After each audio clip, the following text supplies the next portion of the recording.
The Electoral Reform Consultation Panel kicked off its two-day international conference in Boksburg on the East Rand. The ERCP was appointed last year to investigate, to consult, report on and make recommendations about potential reforms of South Africa's electoral system. Our reporter Natasha Phiri caught up with some political parties to get their inputs about the panel's mandate.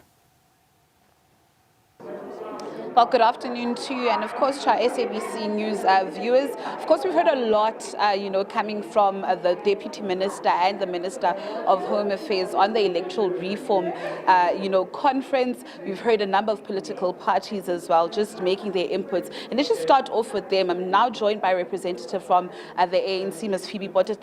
Phiri, thank you so much for your time, and I know I always butcher your surname. Apologies for that. But I think the overriding theme from various political parties and the representatives and various stakeholders that spoke here was the issue of electoral accountability.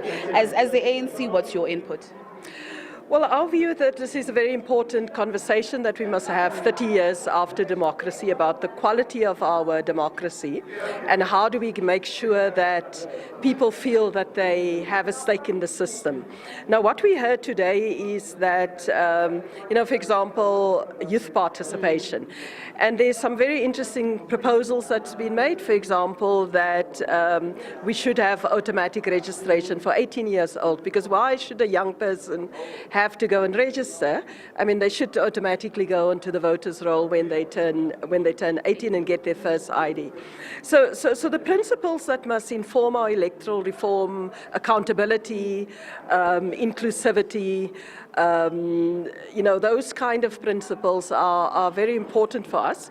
And we think that all South Africans need to take an interest in this discussion about the electoral system. Should we also have a form of a mixed system of a combination of PR as well as constituency? And our view as the ANC is that this process is important. We're making input into it.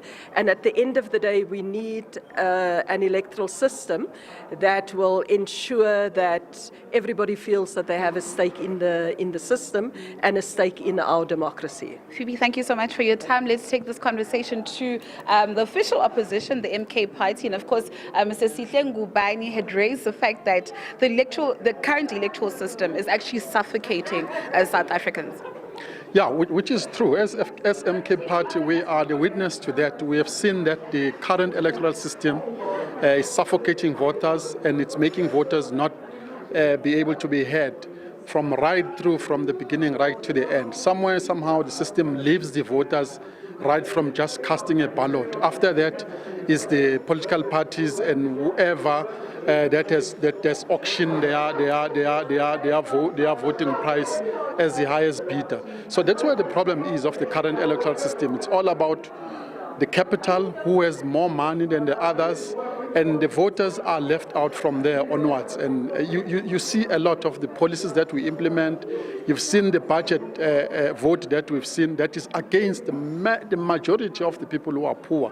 But it gets passed to the parliament because their voice is no longer there in the parliament. Someone else is speaking for them on behalf of thinking that, and then the system does not allow that on critical issues like the budget, like the bread and butter that will affect people. Those people on the ground must have a vote and say, we voted for you, but we didn't vote for you to increase VAT. We voted for you for X, Y, Z.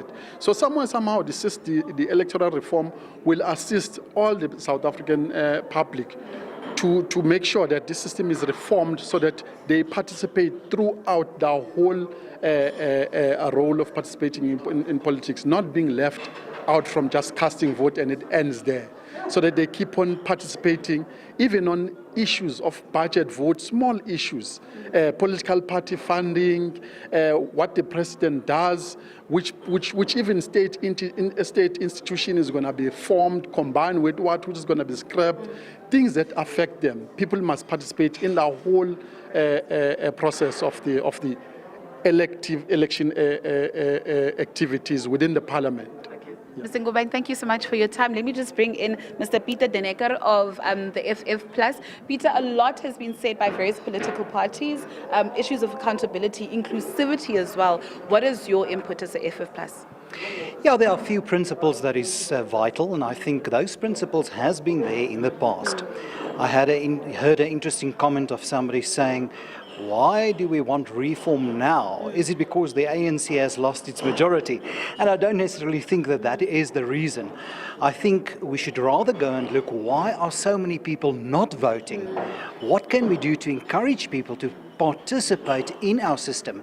So when we look at electoral reform, we should look at why do people not want to vote, and what can we do to encourage people to take part in this democracy that we have. The other thing that we've seen now is people saying, yeah, I should have gone to vote. Now that I'm paying 0.5% more in VAT, my vote might have made a difference. And I think when we consider reform, when we consider things like inclusivity, when we consider things like accessibility, etc., those are the things that we should look at and make sure that our voters feel that I am heard. People should realize that 30 years after democracy, your voice is still important. You are the one that is making the choice on who is to represent you and who is the ones that is making the decisions on your behalf, especially in a country like South Africa, where we have a multi-party democracy, but where we have such a diverse community. Whether you are a minority or whether you feel you are part of the majority, irrespective of which part of which community you are, you should feel that you are heard on the highest level of government.